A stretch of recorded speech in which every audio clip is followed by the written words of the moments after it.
Welcome to the System Simplified podcast, where we feature top leaders who share stories on how to successfully systemize a business. Now, let's get started with the show.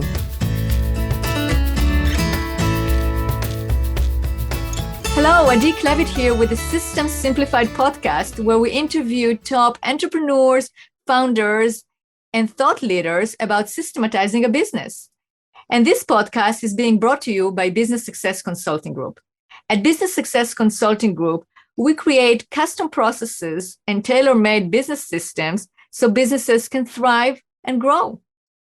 All right, and today's guest is Huntington Sharma. Hi, Anne. Hello, how are you? Good. How are you doing? I'm excellent, thank you. Good, and I am so excited to have you as a guest because you are the CEO of Huntington Learning Center, and it is the leading learning center or tutoring center in the country and test preparation, which is absolutely incredible. I don't think I shared it with you before the show, but I actually used to tutor for years, and my first business was a small tutoring center where I tutored high school kids in math specifically, and maybe other sciences as well. So tutoring is really very dear to my heart. I think it's wonderful. And I'm so excited to have you as a guest because we're going to talk about how you actually scaled and grew your business. And now it's a franchise all over the nation, which is very, very exciting. So again, thank you for being here. It's great to be here and have this conversation. Your podcasts are great. So any listener who hasn't listened or watched one of them, I urge you to go in and dive into all the podcasts that you have created.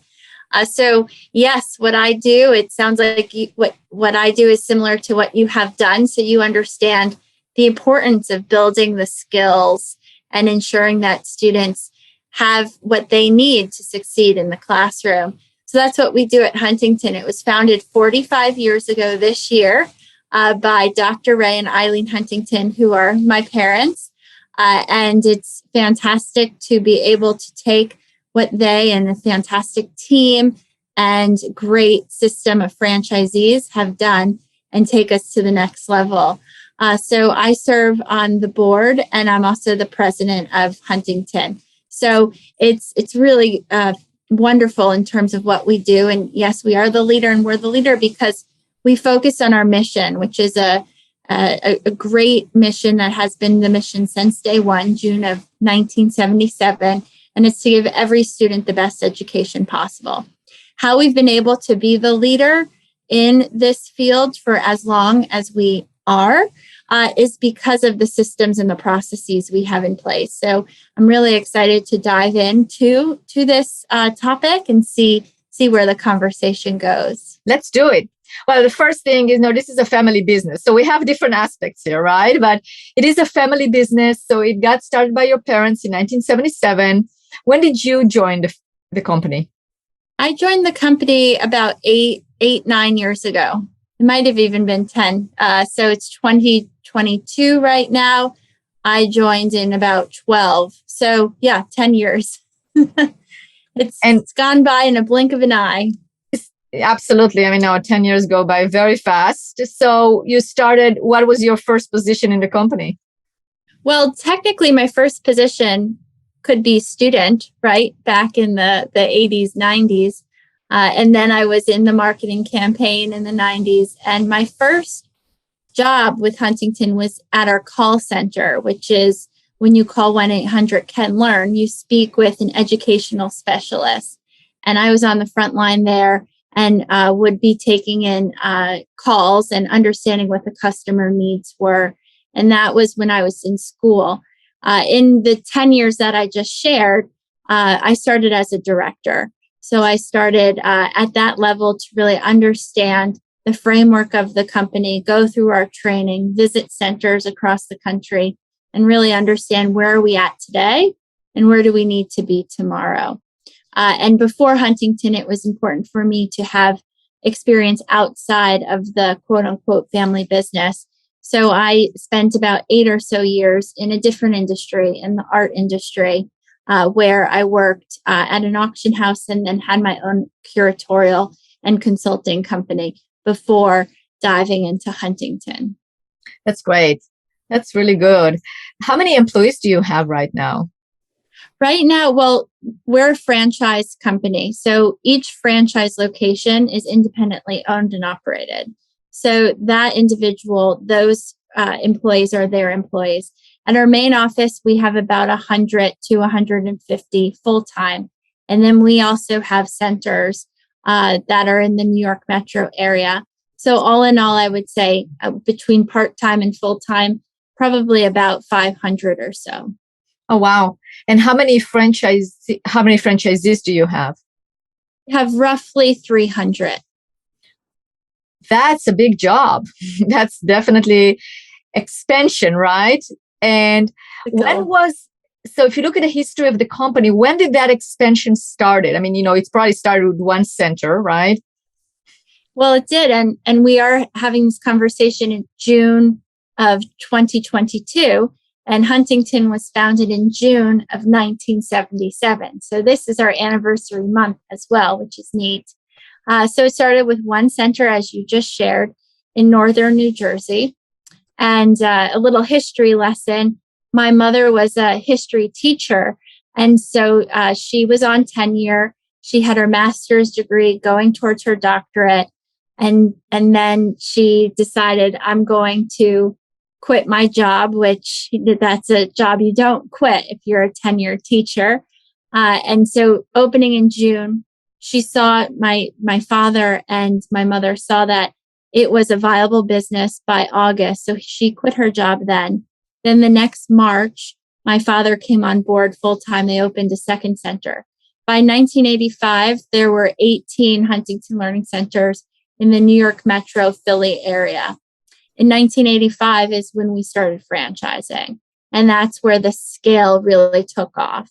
And we continued to have really great gains up until the Great Recession in 08-09. And that's when everything fell through in terms of the whole world.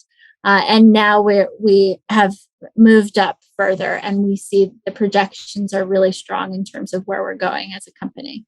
That's fantastic. So what happened in 2008? If it went down, and then how did you get it back up? Great question. So how we looked at ourselves, and this is perfect in terms of what this conversation is. We saw that some centers failed, and we looked at them and we said, well, what are the characteristics of those centers? Are there any trends, if any?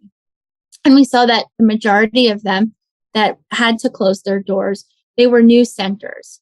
So the concept of marketing, which it costs money to market, if you're a new center and you have to invest in the community and get the word out and show everyone the great results you're able to achieve through the network, that takes time, energy, and resources. And so what we did was we ensured that the opening costs, we could lower them. How did we do that? We looked at the fixed costs and the variable costs. So fixed costs, so the main one is rent. So at that point, our square footage was over 2,000 square feet.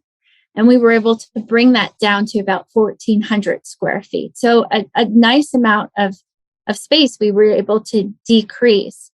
And we didn't just tell folks to do it.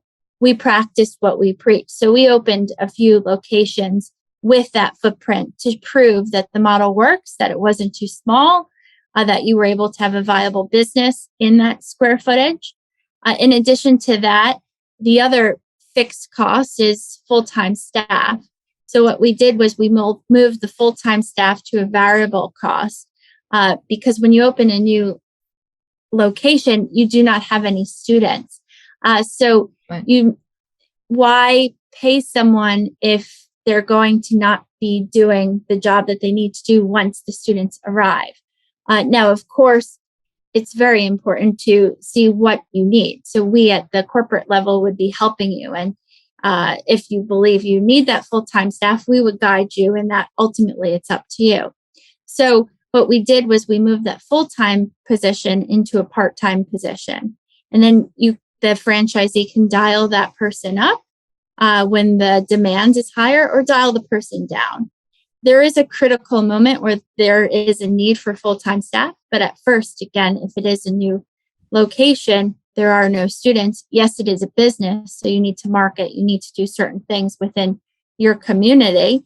You need to train, because we have a very robust training program, because we're dealing with students. So we need to ensure that the folks who are working with the students really understand what our methodology is and have the credentials to help the students. So we moved, the main concept was we moved two massive fixed costs into variable costs. And we saw that the upfront costs were decreased, and folks could then get up and start out of the gate doing well. That's brilliant. There, so you really pivoted, right, at that point. Yes. I mean, you really changed. And you basically saw what the demand or what the problem was and solved it. I have a question on that. So do you feel like it would be hard to find part-time staff? I mean, I would assume that the staff were the teachers, right? So you have a part-time teacher and then move them to full-time when the demand is there. How do you do that? How do you actually negotiate that? Or how do you work it so it's worthwhile for good staff to actually come on board and have that model? Great question. So for the most part, at first, prior to the Great Recession, we had a center director, a managing director, and assistant director. Those were the three main full-time staff. And then teachers were part-time. Students predominantly go to a Huntington Learning Center after school. It's supplemental education, though we do have some students who come during school hours. So what we realized was that full-time, the three folks, the center director, the assistant director, the managing director, was there a need for all three of those at first? So the part-time teachers predominantly are part-time, because it's great if you're in the school system during the day and you want to help students after school in a different setting. Then you get to do what you love to do, which is to teach. You don't have to worry about the lesson plan or worry about checking up with parents, because the full-time staff at the center does that. So we don't find that there's an issue in terms of dialing the individual up or down. Also, in this economy now fast forward, this is over 10 years ago when we implemented this. Now it's all about the gig economy. And of course, demand for great employees is high. Right. And it's tough out there regardless of the industry. So we need to have attractive offers for the qualified employees to ensure that they're attracted to this position and that there's longevity with them once they're working with the center. For sure. So now, what happened during the pandemic? Did you go remote or did you retain all the space? Because that's probably also an issue that you had to figure out and pivot. Exactly. And that was under my leadership. I became the president in October of 2019. So fresh eyes going into the pandemic. Prior to the pandemic, we were brick and mortar. So we had a pretty serious problem to solve in a very short period of time. And there was no ability to mess this up, because we're dealing with students, we're dealing with staff at our main office, and our franchisees, who they have all of those folks that I just said entrust us at the franchisor level to either service their families for the students, the franchisees. They've invested their livelihood in a company, and so we want to ensure that there's success regardless of what comes their way. So we all know what happened. We've heard the story. This is 2 years ago at this point. Many lockdowns occurred, which means our centers had to temporarily close. So what we did in a matter of days was we put our systems and processes online.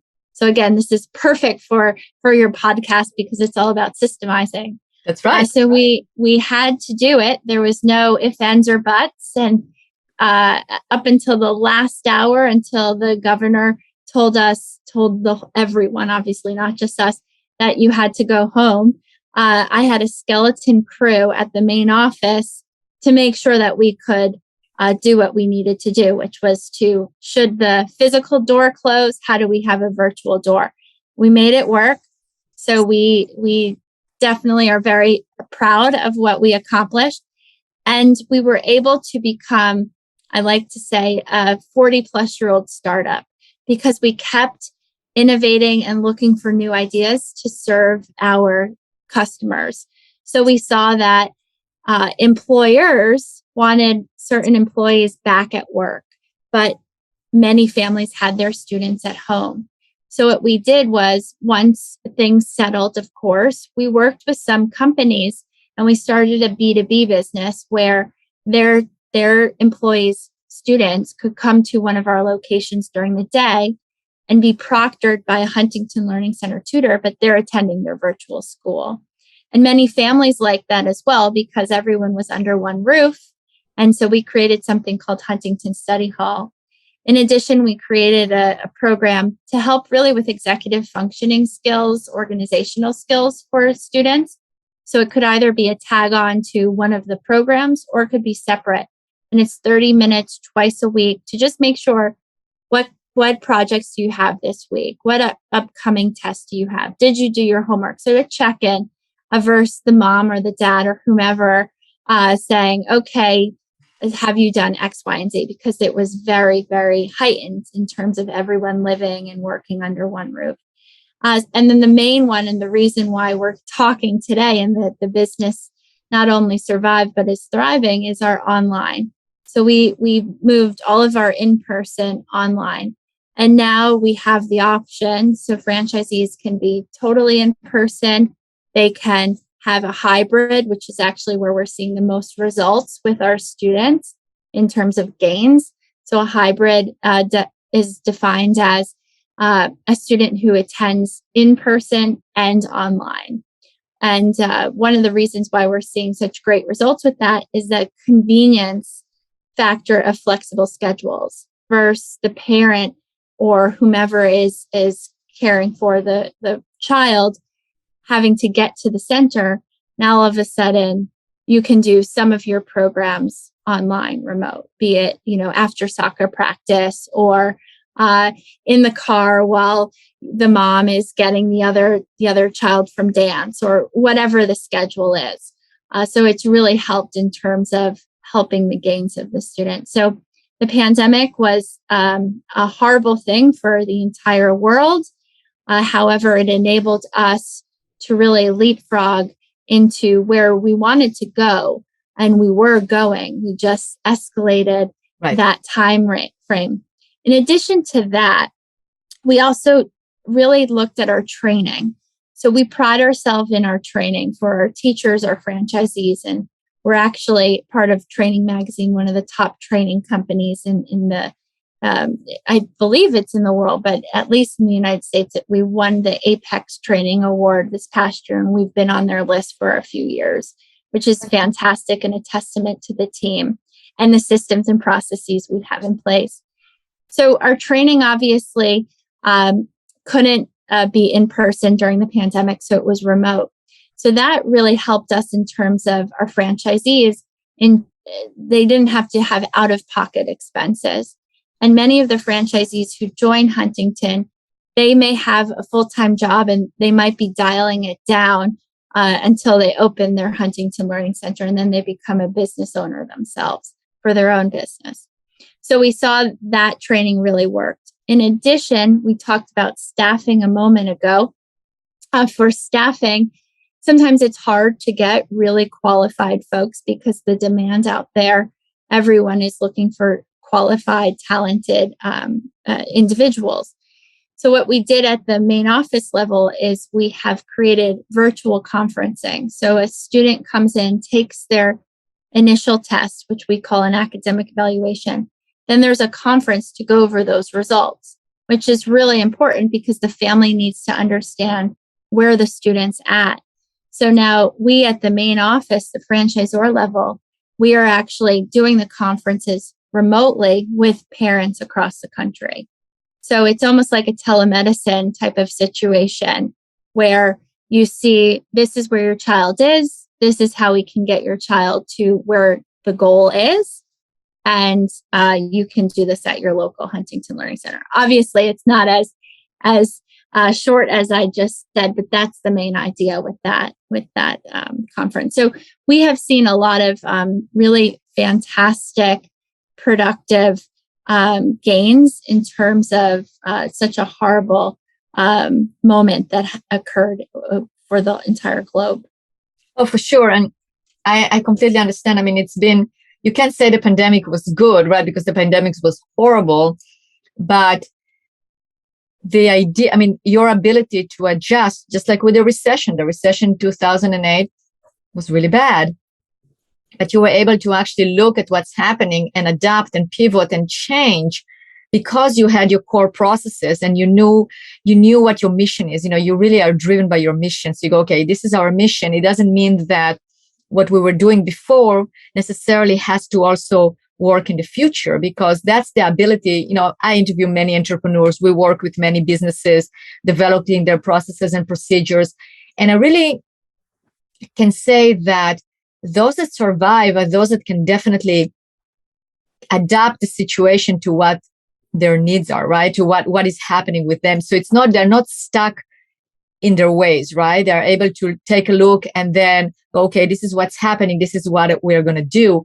And those two examples are perfect examples in terms of a certain way that led to certain success. Then things happen. So instead of collapsing or saying no more, go, how are we going to actually improve and do better and expand? And it sounds really exciting, all this expansion and all these new business ideas and how you actually help parents during the pandemic, is to actually do better. So that is an amazing story, actually, of the true combination of people, systems, the execution of the systems, having a great culture. Because just by listening to you, you can see that you have a wonderful culture and you really have that family business in terms of like you are a big family. No matter how big the business is, it's still a family business, right? And you still have those core values, which is fantastic.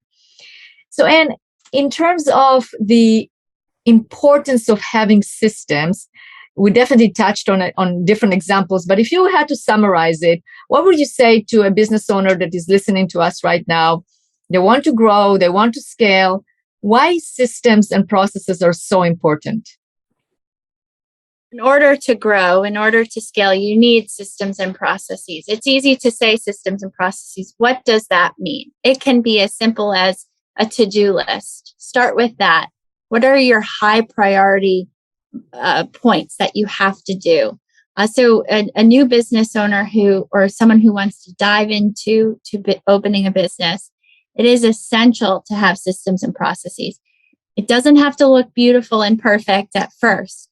It could be as elementary or rudimentary as needed at first, but just to have, okay, you go from point A to point B to point C. You can't go from point A to point C because you're going to miss point B. So for someone who's looking to venture out into a business, the key really is having those systems and processes. What that could mean is, this is our goal for today. This is our goal for this week. This is the goal for the month, for the quarter, for the year. Okay, what are the metrics we're going to define to ensure that we actually achieve that goal? So depending on what your industry is it, in our case, student count, academic gains, length of stay? There are a few KPIs that we look at that really define our business. So again, we go from the goal to the metrics, then priorities. What is the high priority point? Especially today with emails, it might be that whatever emails at the top of your inbox is what you look at. That might not be the most high priority. You have to be able to step back and say, okay, when am I looking at emails? Am I just going to be busy on my phone and feel very productive, yet I'm not getting anything done? So really looking at what is the priority.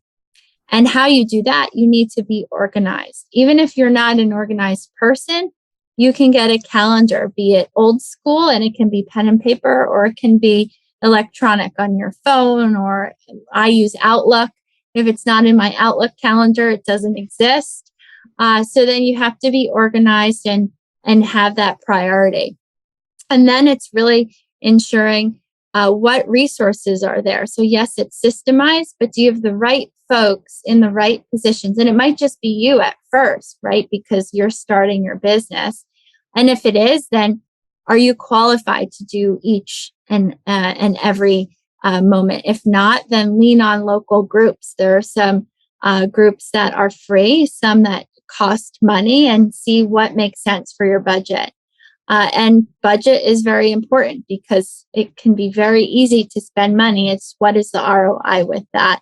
And so that would be the big starting point. So write down the goals, do a pen and paper. It doesn't have to be a beautiful PowerPoint. Write down the goals, then go through that. How are we going to achieve them? What are the metrics tied? What makes sense? Before the goal, what is your purpose, right? So our purpose is to give every student the best education possible. That's our mission. Every decision we make is based off of that mission. So that would be the higher level from the goal. So that's how I would start that conversation with that individual. And ultimately it's up to that individual, the perseverance, the grit, the real belief in what they are trying to achieve. That also comes through. Absolutely. And it also is wonderful. And I would add to it also the teamwork, right? Because it's communicating it to your team and working together. And that's definitely comes across with everything that you told us in terms of the stories, in terms of the growth, the scaling. It's you and the team working together to achieve that. Absolutely. You're only as good as the team. That's the absolute key. And the one lesson learned is it's always good to have smarter people in the room than you are, and folks who are really good at particular items. So if you see that you have a gap in, let's say, operations, then you look for advisors and mentors who are really awesome in that area. Or it might be finance, where there's a gap in finance, and it's okay, what do we need to ensure that the finance area is even stronger? So leaning on network, leaning on the internal team, of course, and then the external team, which is your advisors, mentors, consultants who are helping you and really championing you forward. Absolutely. So now, as a franchisor, what was the hardest lesson as a franchisor that you experienced, and how did you overcome that? Every day there is a challenge. However, it's also an opportunity. One of the hardest lessons is really stepping back and looking at the macro in terms of the overall system. What is best for the system? And sometimes the decisions that have to be made at an individual level are really tough. And there are really upsetting conversations that occur. Let's say that someone isn't running their location properly, and we have to have a serious conversation and say, okay, you're not running this properly. This is what you have to do, X, Y, and Z. If they do not, then it has to escalate, and it has to escalate into different modes. So it could be a default, it could be a termination, depending on what the situation is. Now, the beauty of franchising is everything is within the franchise disclosure document and the franchise agreement. So it's very, very clear in terms of the procedures, the systems. And those conversations can be tough because we're human and there are upsetting stories. However, a business is a business. And if payments haven't occurred, or if there's an issue that's happening at the local center that jeopardizes the overall brand, we have to have very challenging conversations. And I would say that is the toughest. How it's overcome is looking at, and it's beautiful because we're having this conversation, systemizing it. Without the systems, it's very hard to overcome in a rational, professional manner. But that's the great part about franchising is it's all laid out in the franchise agreement and in the franchise disclosure document. So that partnership we do what we need to do at the franchisor level, and the franchisee needs to do what they need to do at their local level. And that partnership is what unites and what makes a franchise strong. Without that partnership, it's tough. But again, there are some difficult conversations that have to be had. And when I started in this position, it was much tougher. But now I realized, okay, you know what? I have to look at the overall brand and what's best for the overall brand. How do I protect and make it grow versus sitting there being like, okay, well, what about this? What about that? No, there are systems and processes in place for particular reasons to protect the overall brand. Absolutely. And that's what's a great example of having great systems and processes, and also have the human element and the conversations that have to go around it, but having those systems as the agreement point where you have that agreement. There is no question about that. It's a very objective way of, okay, this is what we agreed on. If they're not being implemented, then why? What can we do? How do we solve it? And then you have those conversations around that, but you have the basic agreement. Yes. Yeah. And to that, just to add to that. So, our goal is for every franchisee to thrive. And we go above and beyond to really help all folks who are at the top end of all the metrics and those who are at the bottom end. And at the bottom end, a couple of years ago, we started something called Operation Success, where we take the lowest quartile of franchisees and we enroll them in, it's an invite only, and they have to show up. They have to follow the system, which sounds simple, but sometimes we can get in our own way. And we're seeing such amazing results and gains with the franchisees because they're focused, they're following the system, and they're seeing that we're investing in them and they're investing in the brand, which is very important. So also it's important never to give up on folks, because you never know. Someone might be having a bad day. You can't take it personally. And then tomorrow is always a new day. But we are seeing such great results with our bottom performers through this program, which we call Operation Success. That's wonderful. Your compassion and your care and how much you don't totally embody that care, and it shows in the, basically you embody the brand, right? So the care for your employees, the care for the brand, the care for the business, it's definitely also the care for the students, right? Because you live, your mission is in terms of creating that each child can get a better education or get the education they deserve, which is incredible. So let's talk a little bit about the services as we are wrapping up. So what ages do you service? What services do you provide? So we're K through 12, so kindergarten through 12th grade. And we have two areas, tutoring and test prep. Tutoring really is basic skills. So think reading, writing, math, vocabulary, all of that. How that student comes in, the student starts with an academic evaluation to pinpoint exactly where the student is functioning academically. Now, a student might be a B or a C student or an A student, but they might be actually functioning a few years below, and they just are able to band-aid it together. We go back to where the issue is, and we build that student up with skills, confidence, and motivation. We're able to serve students who are remedial, who are accelerated, because it's all individualized and personalized to each and every student. Also in the tutoring bucket, we have specific subject tutoring. So think biology, chemistry, similar to what you did when you taught students. The math, let's say it's algebra, calculus. So that's the tutoring component. Then we have test prep, which is predominantly ACT and SAT prep. However, state tests or specialized tests, such as the ASVAB, which is for the military, are our test prep tests. So that's what we do. We get tremendous results in less than 50 hours of 50 hours of tutoring. We'll have students go up over 2 grade levels in reading and math, which is just tremendous. We're literally changing students' lives.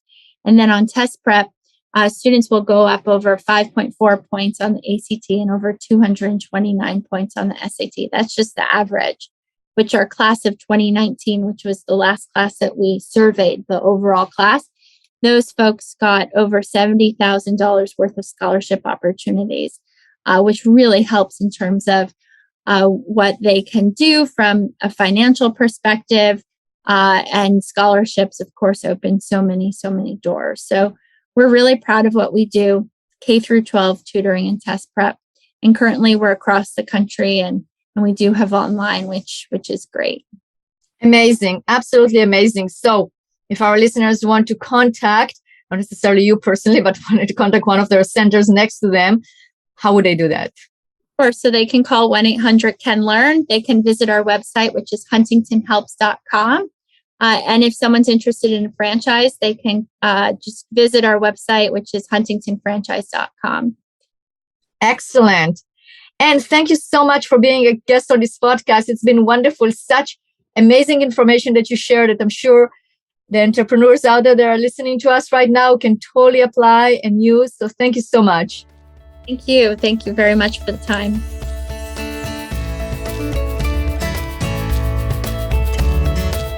Thanks for listening to the System Simplified podcast. We'll see you again next time, and be sure to click subscribe to get future episodes.